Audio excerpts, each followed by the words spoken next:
Hi, I'm Scott Hanselman. I'm here with Damien Edwards, and we are closing up this section where we talk about the live.asp.NET real live production site. We've done a couple of modules already where we started at the very beginning, and we're seeing how this site gets built up. Now, what we haven't covered yet are how the Add to Calendar button works. We haven't seen admin and how that data works. And then some of the other optimizations that Damien has added, like something called tag helpers that we've alluded to because it's a more of an advanced topic, but it's super useful. So we'll take a look at those as well. Cool. So let's go back to my screen here. All right. Now, Add to Calendar was a feature that a lot of people asked for. What does it do? So it lets you add, so in this case, I have the date and time of the next live show, which I've set by the admin screen, which we'll look at later. I get a countdown, and then I can add that appointment or that calendar information to my calendar in various ways. So I can download an iCalendar file or an ICS file, which is a standard, it's RFC something something, formatted in a particular way. You can see down the bottom left-hand corner, that is linking through to liveasp.net/iCal. Okay. Then I can do the same thing, but I can use the WebCal protocol. So you note when I hover over that one, Edge is not giving me a link because the scheme isn't HTTP. The scheme in this case is WebCal s://liveasp.net/iCal. So they call that a custom URL protocol. Right. And GitHub uses that, for example, with GitHub-Windows:\whack. Exactly, and you see this for other things. Sometimes they're called schemes, sometimes they're called protocols, and you register a protocol handler or a scheme handler in the operating system. In this case, Outlook is registered as the handler for WebCal. Okay. So if I was to click that, it would try and subscribe to that calendar via Outlook. I would actually get a second calendar added to Outlook. It would actually launch Outlook. It would launch Outlook, and it would do those sort of. It would do that.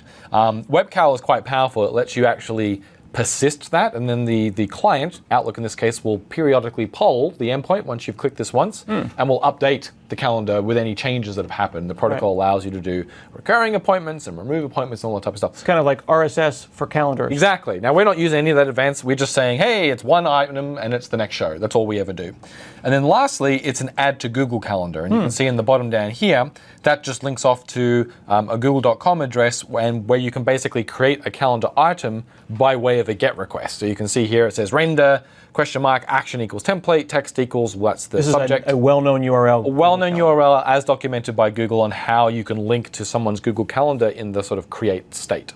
Now, these ICS file, this isn't just a static file sitting somewhere that you link to, although one could, in a very, very naive implementation, just make a text file. Yes. Format it this way. You're actually dynamically generating that. Is that correct? Correct. We dynamically generate that on the fly when you request it. And so we do use some ASP.NET features to do that because I already have, we saw in the previous modules, I have a show details class and a show class which has all the information in it. I just need to reformat that into the correct format for this protocol, the ICS protocol. Is this a different view for a same view model? No, so it's actually not using Razor. It's not using the view engines at all. This is what we call a web API. It's an endpoint that's being asked for a particular type of content, and then it gets formatted on the way out using an output formatter. So I wrote a custom output formatter specifically for the iCalendar format, and we use that for those first two links there. I see. So when most people think of web APIs, they might think initially of returning JSON, returning JavaScript. But this is still a web API. It just returns something different. Yeah, I mean, your web API can return all types of data. JSON and XML obviously are very popular, but there are vCards for contact information and calendar information like we're doing here. And you could have custom schemes or protocols or formats that are required by your application. It could be anything. And you can do negotiations so that the client can say in the request, I want this data in this format. We call that content negotiation, or CONNEG is the short name we use for that. And there's a whole bunch of features in ASP.NET, the web API portion of ASP.NET, to do CONNEG and to do formatting on the way out. Yeah. Now, in the old days, as a person who started in ASP.NET a little bit early, I would have probably written this with an HTTP handler. Correct. Which is really just a way to get right at it raw. And why would I use web API and content negotiation rather than doing it in my brute force way? It's just a nice first-class model. If you use a handler, which you can totally do, you could write a piece of middleware, like that delegate we saw earlier, and you get access to the raw response stream. So then you're just sending bytes over You're on your own, really. You're on your own. Like you say, okay, a request came in, here's the response, send bytes. Send some headers, send bytes. Now we have nice things to send strings, obviously, but it's just strings and bytes. This is a more first-class model that says, we know that you have data types, .NET data types, and we know that you want to be able to perhaps return different formatted strings. I mean, ultimately, it's generally always a string. You can return binary as well, though, depending on what's being asked for. But you want to be able to format that .NET object into different types of formats for different types of clients based on what content type you negotiate. And that's a very HTTP thing to do, which is where the power in web APIs come from. You just make an HTTP request, you stipulate up front that I accept these types of content, and then the server honors that and sends you back content in the HTTP response according to that format. So we're utilizing that feature here, and we can look at that code now. All right, let's do it. Let's do it. So, I mean, if I just click on ICS file, we'll see that it actually does download the ICS file. Assuming my internet is up. Yep.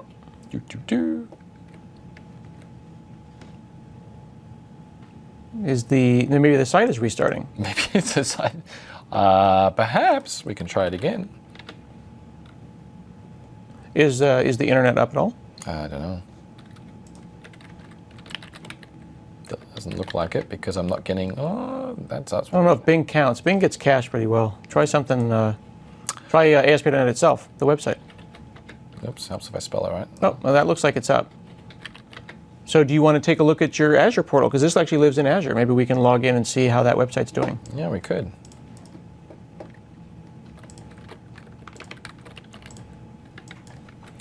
Let's have a look. Let me just make sure there isn't a deployment going on. Maybe someone accepted a pull request, which would have forced a deployment, but I don't see anything. Oh, looks like I got the download. There it is. It just looked Maybe like it was just restarting. Could have been an Azure restart on that particular web. I'm not running on more than one node. And so if the site, the server that the site is running on does go through a restart, my site will go from being warm to being cold.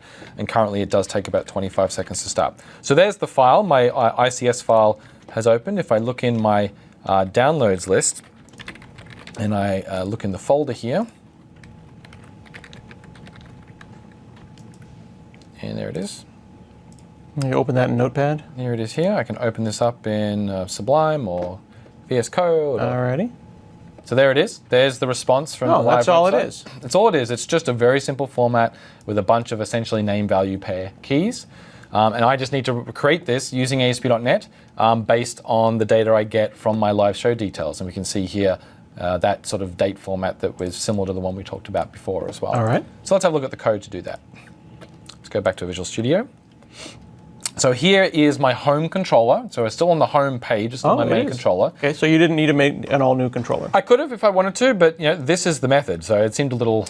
in the spirit of you doing a thin controller. In the spirit of me doing a thin controller, it really doesn't do much. It gets those live show details by calling my live show details service, and then it just returns them. It's interesting. So you're not even doing anything inside of that from line 42 to line 46. There's nothing in there that's iCal specific. Nothing at all. And you can see up here, I have this special attribute on the method that tells ASP.NET that this method will produce content of a particular type. And ASP.NET will use this information to help it decide which method to call and which output formatter to run the response through when the response is sent back to the client. Okay. And so I've said this is this will be used in response to a GET request to iCal, and it produces text/calendar.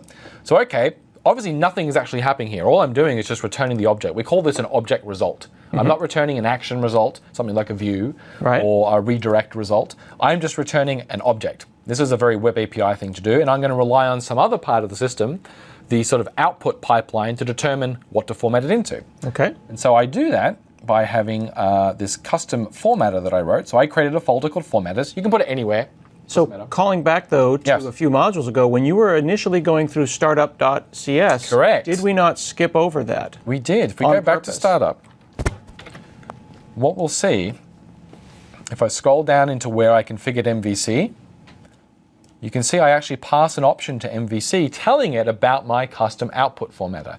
That's all it is. So right before you say add MVC, you add it kind of to the menu, letting MVC know that this is something that you might use later. Right, so this isn't built into the box. I wrote this class here, the iCalendar output formatter, and I gave it to MVC using the configure MVC method and said, hey, add to your list of output formatters my special output formatter. List of output formatters. So that's where the XML and JSON Correct. ones live as well. Yep, and you can get them out. You can even pull them out and add your own custom one if you want to. Or you could pull one of those out, tweak a setting on it and put it back in. Or in my case, you can just add a completely separate one. All right. So let's have a look at that class. So here I am in that class. It implements or derives from output formatter. There is an interface you can use. If I navigate to that, you'll see that there is actually an iOutput formatter raw interface, which has just the very raw methods that you would use to do an output formatter. But then there is a convenience base class that you can use that kind of splits this out into a slightly more consumable version of that interface. The interface is very raw. If we have a look at it, it's quite literally, can you write a result and please write it? I see. So now you're back to writing bytes. Okay, Right. you have to know when to write them here.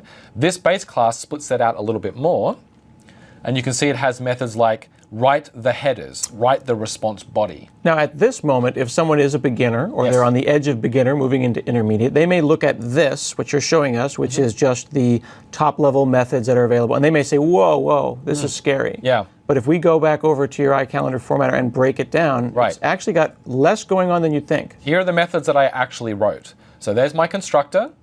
Here's can_write_type. So this is ASP.NET will call into this formatter when it enumerates through that list. It goes, okay, I need to call a formatter. Which one am I going to call? It will call can_write_type on each one, passing in the type of the object that was returned from the action method. And then using that, you can return true or false. Do you support writing out this object type? So I implemented that method. I implemented the response body async and the write response headers. So when I get called back to write headers, I write some stuff out. And when I get called back to write the response body, this is the actual iCal itself, I implement that method as well. So let's have a look. In the constructor, I add an entry into the base class's supported media types list. Okay. And this is a list of standard media types. These are MIME types is the other word you might use. And there is one called text/calendar. That is the standard name if you're writing out iCalendar files. If you were doing JSON, it might be text/JSON. If you're doing plain text, it'll be text/plain. And is that, when you said produces and you decorated that method, that lines up directly with this? Absolutely. So if we go back here, you can see that I said I produce text/calendar. So over here, I have to include that information in here so that it knows which formatter to Right. pick. It's not based on your name of your class. It's No. based on that right there on line Based on me 22. declaring that I support that format. Okay. Then I also implement can_write_type because while I can produce this format of data, I can only do it when given certain objects. So I have specifically written this formatter so that it only works with my model class, the live show details class that we looked at earlier. All right. And so I will return false if the object being passed to me is not of type live show details. Gotcha. Then I get down to write response headers. So I have a little bit of logic in here to make sure that if someone calls this endpoint, but there isn't any details, like the live show details is null, Right. because that can happen. Like maybe when it's null, we don't show the information on the home page and the button isn't shown, but someone could still hit the endpoint if they know the URL. Pay Maps, they loaded the page and then they let it sit for an hour. Okay. Then they clicked add to calendar, but for some reason in that time, we had deleted the information from the database, right? Okay. So I wanted to handle that case gracefully rather than just throwing them an exception message. And when you're making different objects of different types, you have to do that in a way that's appropriate to that object. Like Right. you don't want them to get an error in Outlook Correct. or an error in Google Calendar. Absolutely. If you were making like a PDF or an image, you could send 0 or null Right. and break something and they would get an error. Right. Or you could send them a picture Yes. that said no data available Or you could send a 404. or a 404, depending on Saying how. no result, your result's not found. Right, and that would be a totally reasonable Totally, result. and you can see here, that's actually what I'm doing. So you send a 404. I sent a 204. Oh, a 204. So a 204 means, this URL isn't understood. This resource was not found. A 204 is slightly more semantically correct because status codes that begin with a 4, like a 404, indicate that the client made an error. The client made an error, as in typing the wrong URL. Correct. That's what a 4 something something means, is that you made an error. Oh, so 200 level errors, like 200 OK, It's a success. But in this case, it was a successful request, but I found no content. nothing went wrong. Nothing went just wrong. Got nothing for you. Just no content here right now. But come back later, perhaps, to this same URL. That's very nice. Yeah. So and this is the default. Let me be clear. In Web API or ASP.NET, if you return an object like this, and I didn't write a custom formatter, but I just Right. returned null, you would get a 204 by default. So I'm just emulating that same behavior by doing this. So I am checking if it's null, and I'm checking maybe it's not null, but we don't have a next show date set, so I can't give you a calendar item. Perhaps there might be details like an admin because the message. calendar item is for the next one, not the current one. Correct, for the next one. Very nice. So if either of those things are null, I say there isn't a next show, and I set the status code to that. And then when we jump down to the response body, so that was headers, now we actually write the response, I use that same flag, no next show. I've already calculated it once, so there's no need to do it again. I just put it in a field. Right. And I say if there's no next show, just return a statically cached done task. This is me just doing a little bit of optimization. Sure. And otherwise, go ahead and actually do the bulk of the work, which is in this method down here. Write live show details to the response body. Pass in the next show date and pass in the response itself. And it looks like you went to the specification for iCal there at the bottom. I can Yes. see, and this is a very common thing to do when you're writing these kind of formatters, is you put a sample there and you said, this is what I want it to look like. Absolutely. So at the beginning of this method, this is what I expect this method to return, something that looks like this. Right. And then I have a reference to that up here so that I can very quickly go and check that up if I have to look at something again. So then underneath that, I just Ooh. do something that looks very similar. I suspect you copy-pasted and then built that string. Pretty much, that's pretty much exactly what I did. And so here I'm just basically returning a big string from here to here, because that stuff never changes. Right. And I notice that you have your new lines. Those are important for this specification. They are important for the specification, and if you read the spec, it actually expects courage return line feed rather than something that's environmental. So sometimes you might put environment.newline here, Right. but this spec actually requires that you do courage return and then a line feed. So I've just hard-coded that in there. Then I've put in, say, okay, date start, next show date, UTC.toString is that, and then date end, next show date, UTC.30 minutes after that. Just hard code to 30 minutes. Sometimes it shows a little bit less, sometimes a little bit more, Right. but I don't really care about how long it's going to be. I just want to put in a 30-minute reminder for that person. And then the other details here, again, are hard-coded. It's always called the ASP.NET Community Stand-Up. It's always going to be at live.asp.net, so I Nice. don't have to do anything else, and that's it. That's pretty fantastic. That is all. And does this happen for everyone, or do you cache this result as well? This happens every single time. So the live show details themselves are cached. So if we go over to this method, so this, scroll up here. Live show details, it was returned by the controller, right? So if we come back here.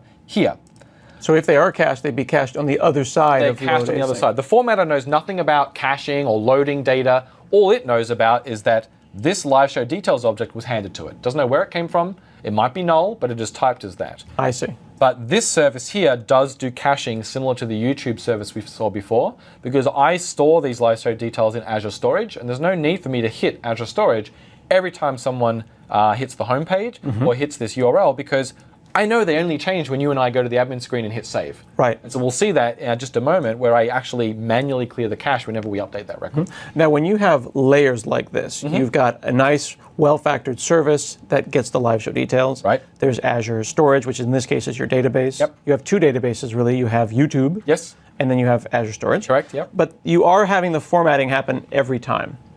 Is it something that one would want to cache, or is it one of those situations where you could cache at a half dozen different places, and it's really up to you to decide what costs Absolutely. and what doesn't? So for example, some might say that you could do response caching in this case. You do classic HTTP response caching. Right. And I could, in memory on the web server, once I'd done this work here, which, to be fair, is hardly any work at all. True. I'm concatenating Just for together the point a of total of 4 strings. Yeah, for the point of discussion. For the point of discussion, I could choose to also bring in the iMemory cache object into this formatter and stick this result in memory cache using the same cache key as what the service uses to actually store the object itself.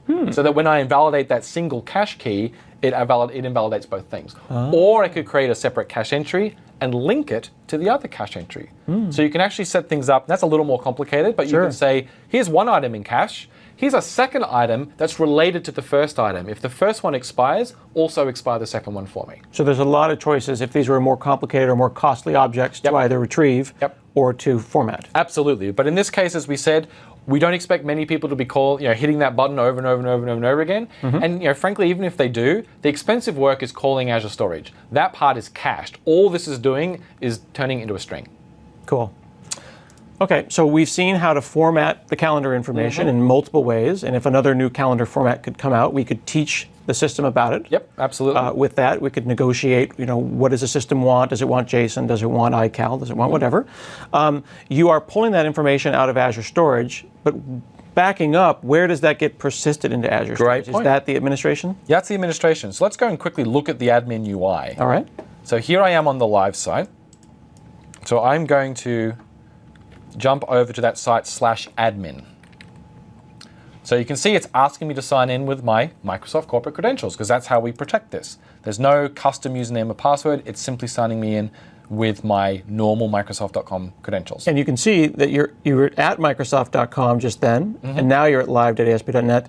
Live.asp.net, as we mentioned before, never gets your password, never gets your any information. It's delegating that Correct. off to the same place you log in for work. Exactly. And what happens is that then posts back to my application a cryptographically signed and secured token, just a bunch of characters, that the code in the application can then verify it came from Azure AD so that it trusts it because it's been signed.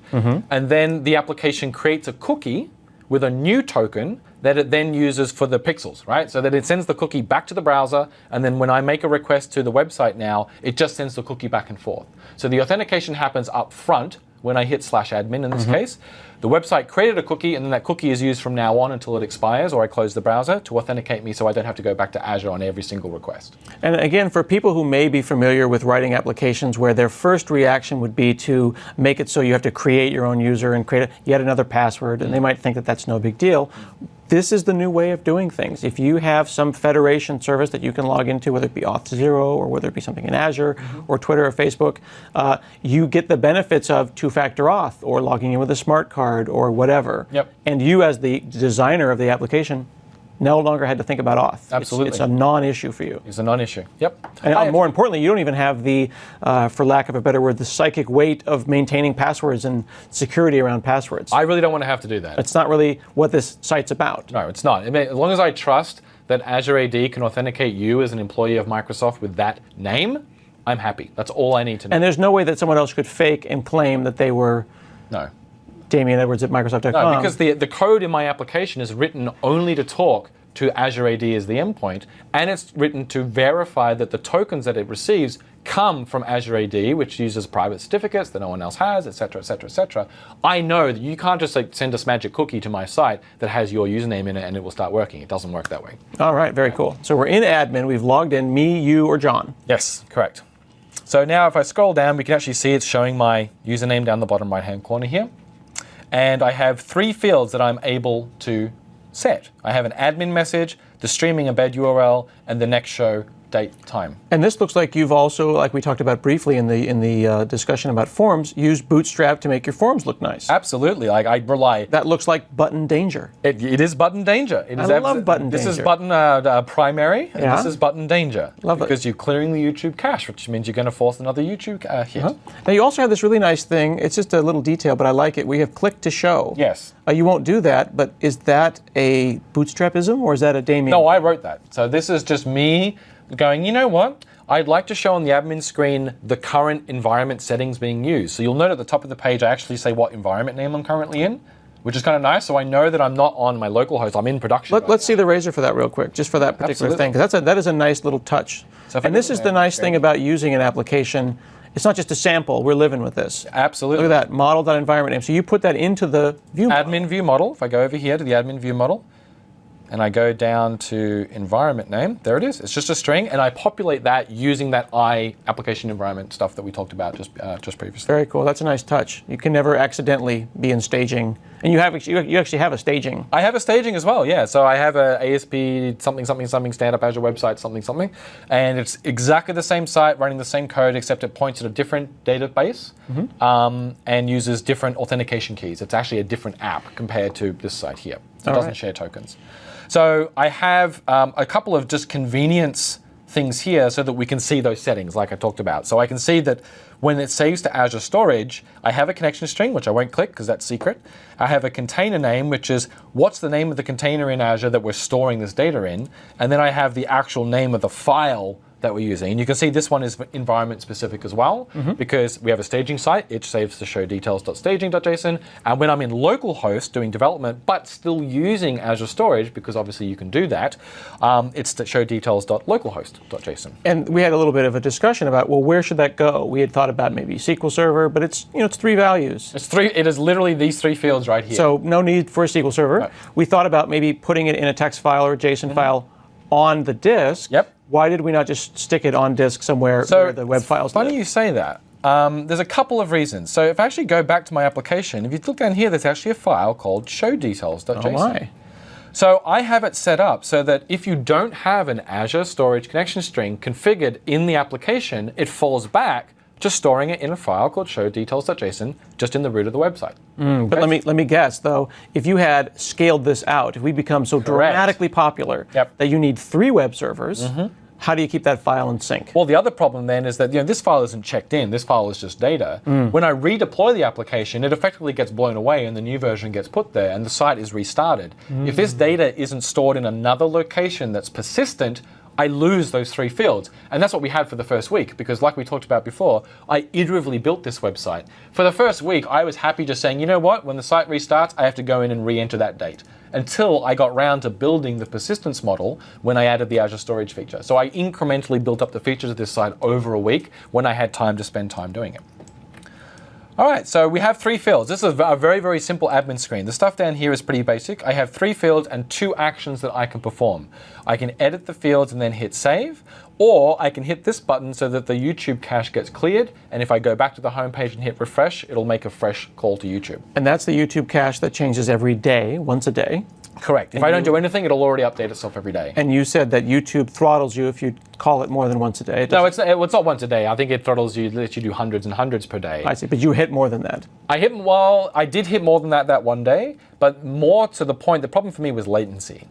That's a good point. Well, I don't want to wait to get this page while I wait for you to wait for YouTube. Absolutely. And like if I allowed it to call out to YouTube every time you went to the homepage latency goes from under 10 milliseconds to like 700 milliseconds. Right. Because you can't get any HTML from the server until it's called out to YouTube every time. It's just not worthwhile. Like right. I know the data doesn't change until we put something in here. So we make it a manual step that when we record a new show and we update the playlist, we come into the portal, we change the next show date, we hit save, and then we hit the clear YouTube cache button. We make it manual. Right. And in fact, in real life, I was driving up to Seattle. Right. And we had just finished. I had put the thing on YouTube and left, but I'd misspelled the word community, right, so that my automatic rule did not add it to the playlist. He texted me saying, people want to know where things are, let me know so I can push clear YouTube cache. Yep. So that's how that works. So let's have a look at the code that sits behind this admin screen. So I'm going to go over and have a look at the admin form so we can just look at the markup here. We're going to see a lot more examples of these tag helpers. These are these bold purple elements here in my markup. We saw these when I was talking with Glenn used in 2 places. One was environment, saying only show the things within this tag if the environment matches. And then we saw them briefly talking about validation. Right. You're using them in a more sophisticated way. So I'm using them for validation down here. You can see example my validation summary. Right. And they're also used to build up this form. So the form itself is going to post back to my controller, okay? So I have a tag helper for form that I don't have to know the URL because that's determined by routing. It's not hard-coded. It is something that's dynamically determined by the code in the application. So I don't want to hard-code that into my view.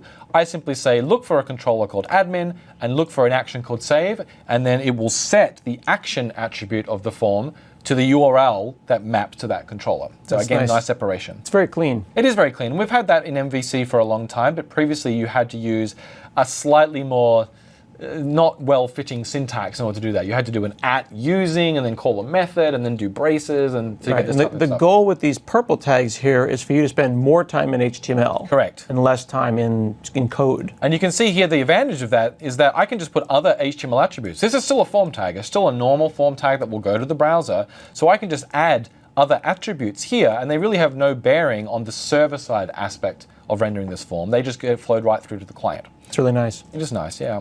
So then we have, okay, if I have a success message, So in the example where I post back and say, please save these details, it then shows me a message to say that it was saved. I see. So you're posting back to yourself. You're still going to show what was in the forums, Correct. What's in the updated text boxes, and one additional div, Yes. the success. And we can have a quick look at what that looks like. I can just cheat and just hit Oh, save. is that here. okay? Yeah, well, I won't change it. I'll just hit save. Oh, okay. So the same data will go. So I'll hit save here.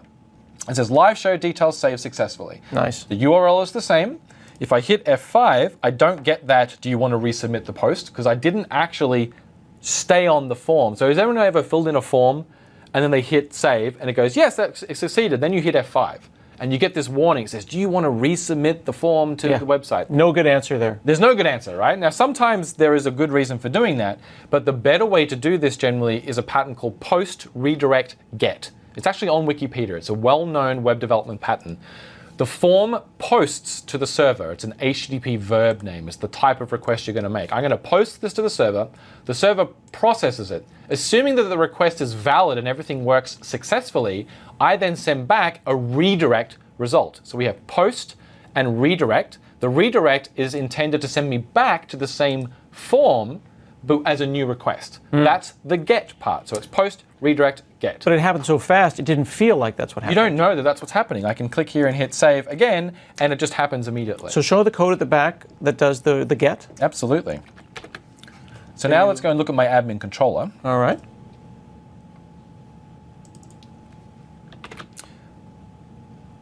Okay. So here's my index. This is the get. Okay, so this is what happens when you just navigate to the admin page, not by clicking a button and doing a post, but perhaps if a redirect comes in or if I just navigate there normally. I load the details necessary to show the current details for the show. Right. Here. I'm handling that case where I need to show a message. And you can see here how I'm doing that. Because I'm doing a redirect, I have to pass that message back to the page in a way that I can do it across a redirect. I'm using a cookie for that. Now you're using a cookie. I have also seen people use the query string. You can use the query string, but then it pollutes the URL.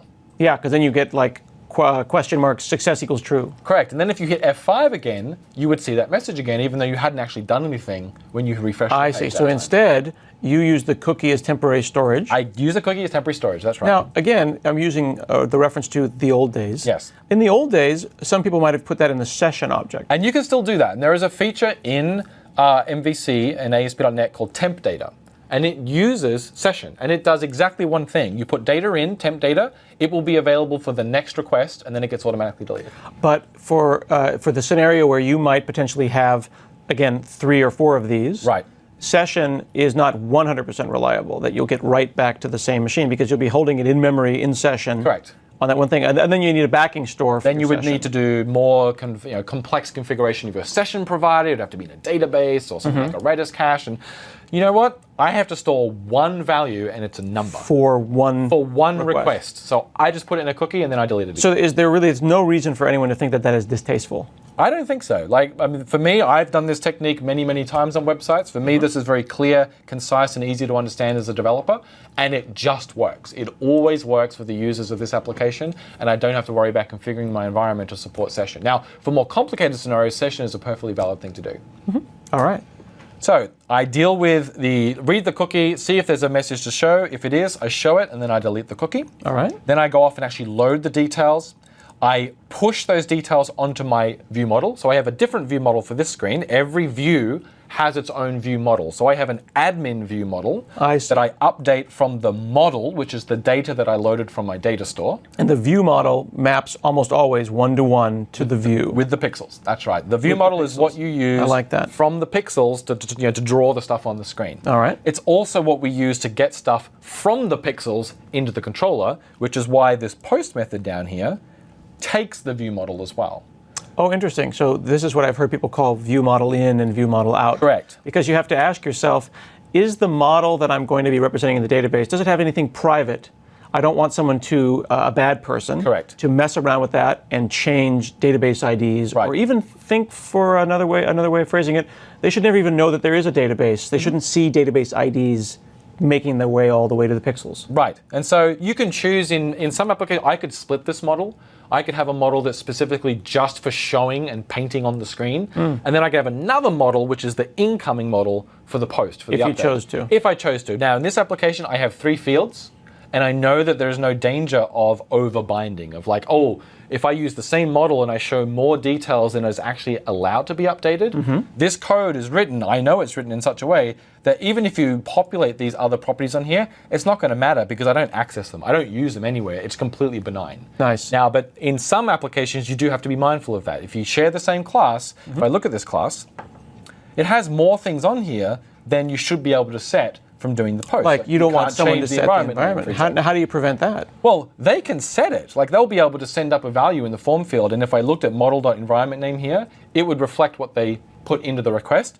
But I don't reference model.environment name anywhere in this code. And you don't when you call load async or update admin view model, there's nowhere where you're persisting. Doesn't matter. And even if it was persisted, it wouldn't make any difference because when I render it out to the client, it gets overridden with the true value anyway. Now, if I wanted to be very pure, I could split this into 2 models. I could have an admin view display model or an admin display view model and an admin update view model. Sure. And maybe I'll do that after we do this as an extra exercise. Who knows? Yeah. But in this case, it's just something you have to be mindful of when using model binding, so it's worth pointing out. So then it looks like on line 81, you do a little bit of just business logic because you are concerned about what the URL starts with? Yes, absolutely. So I don't want us to ever have a situation where we're referencing resources in the browser that don't come from an HTTPS protected site. Live ASP.NET is always protected via HTTPS.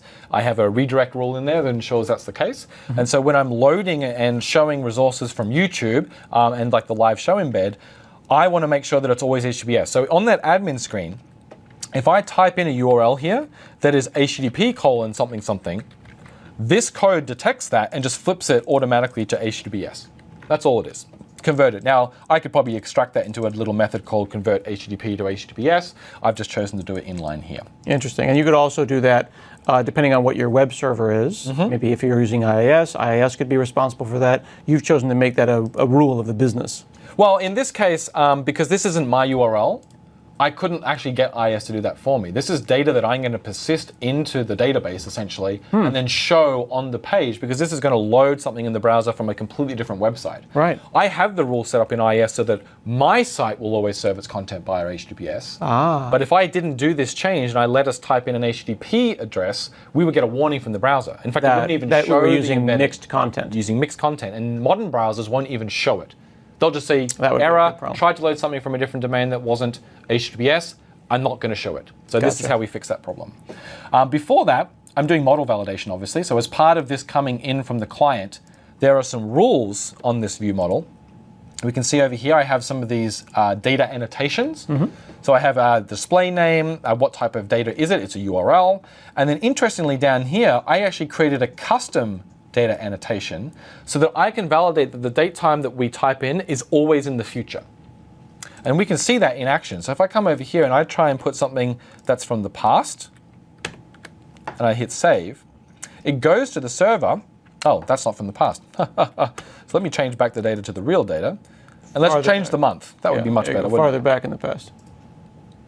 So you see the supply date must be in the future. So that went back to the server, it failed, and then rather than redirecting me back to the success mode, it just rendered the errors in line. It said, hey, this wasn't a success. Return the errors back. And would that keep all of the text boxes had they have other data in that state? Correct, they would. So I can do that. So I can put test in here and hit save and see that that data is still being preserved. Now, why is that?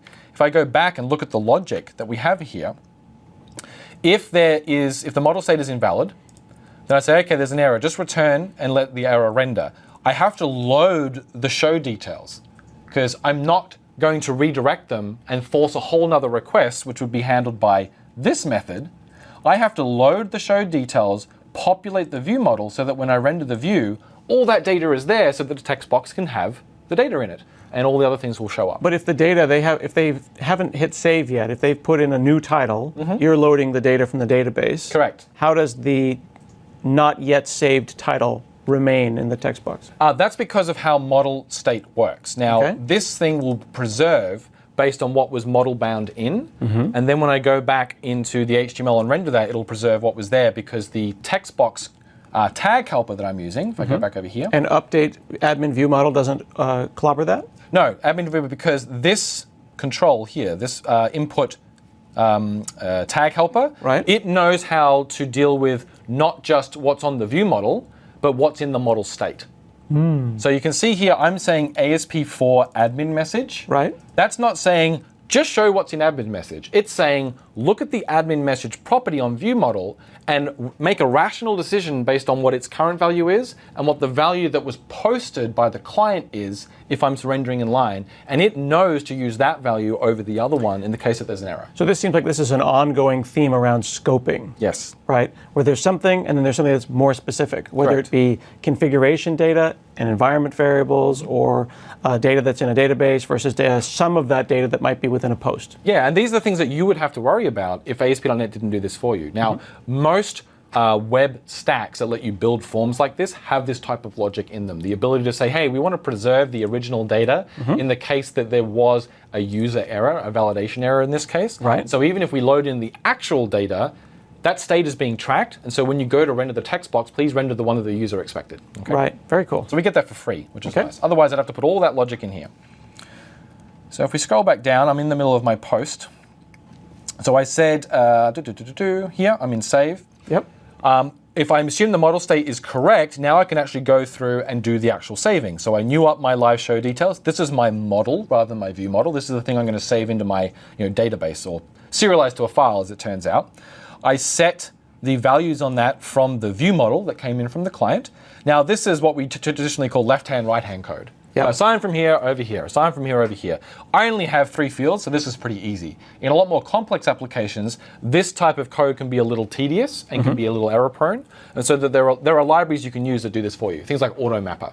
And we have good support for AutoMapper. You can bring that in as a dependency, you can put that into your injection system, and then you can just use it in here to do this type of code for you. So then if I, as the programmer, am writing, in this case, lines 86 through 91, and at some point I find myself saying, gosh, this is tedious. Yes. Because a person object isn't just first, last, and birth date, but it's 50 different things. Right. And I'm doing this tedious code, then I graduate to one of these more complicated Correct. techniques. Now, so and sometimes you'll start out by just not having a view model. The live show details will just be given to the view, and then you don't have to worry about that. Right. But that introduces other problems, like the overbinding problem, and not being more specific about this is what I want the view to have access to, and this is what I want the database to be represented by. By separating those things, we keep it clean. We only ever have to change things in the right place when we make certain types of changes, but we then have to solve other problems like, well, what if I just want to assign all the properties from one value to the other one? Well, we have libraries to fix those sort of problems. Gotcha.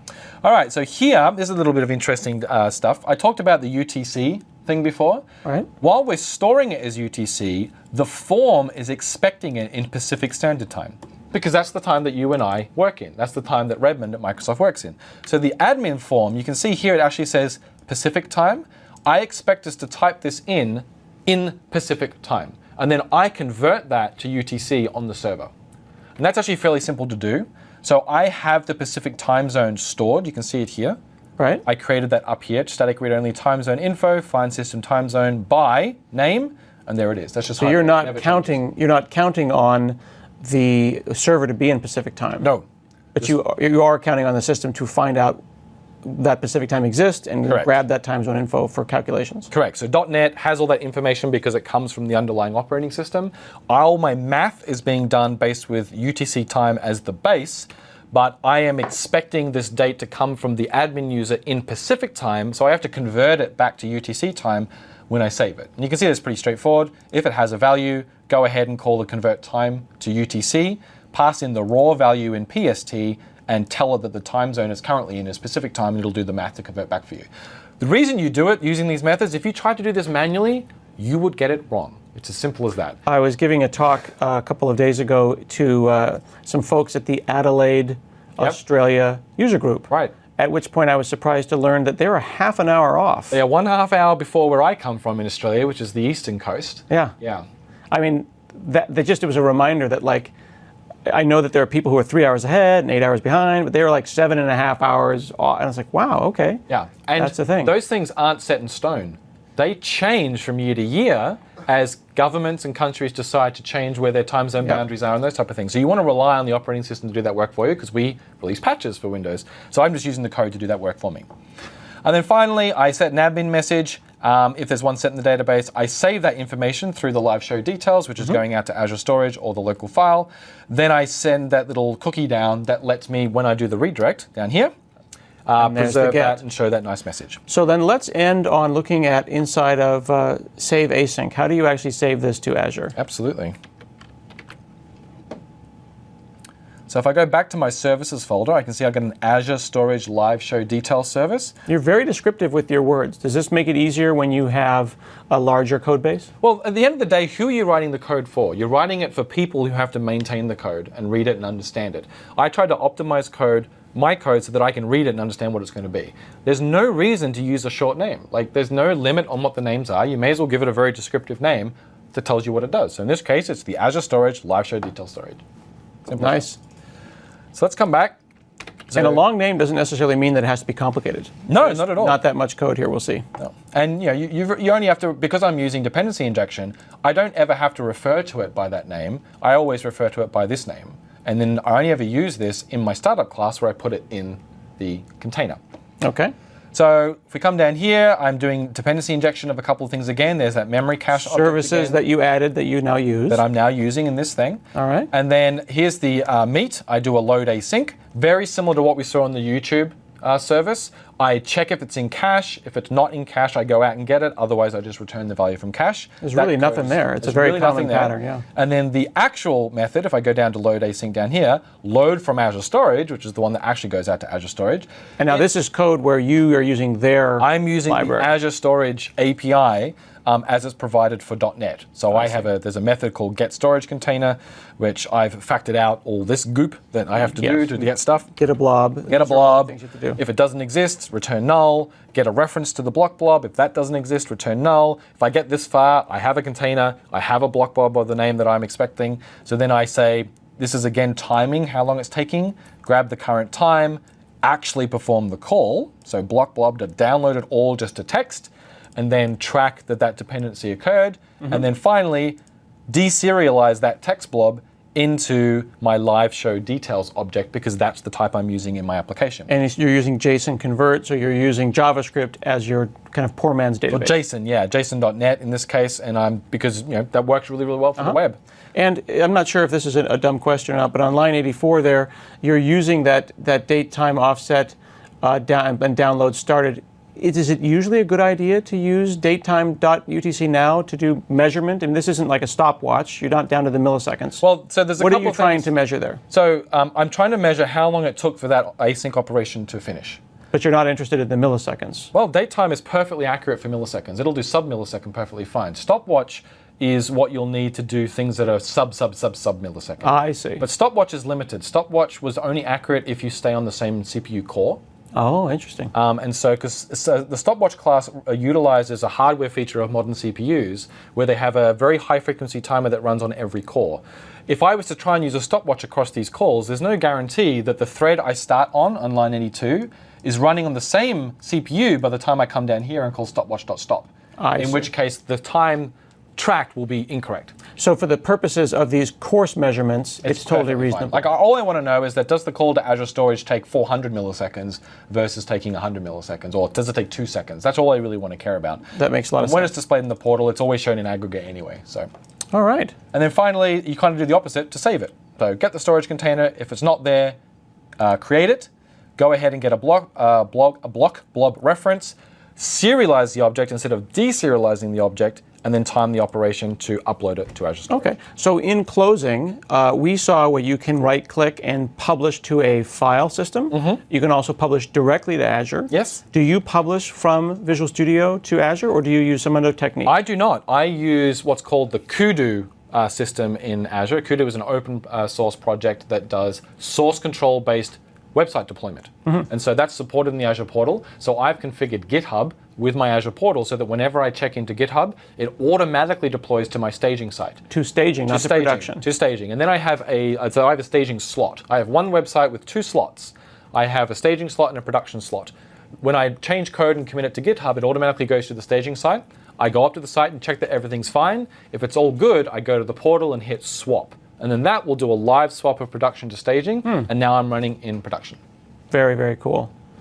All right, I think that is a complete walkthrough from the beginning to end of how live.asp.NET runs. It's a real application that is being used every day by us and hopefully by you.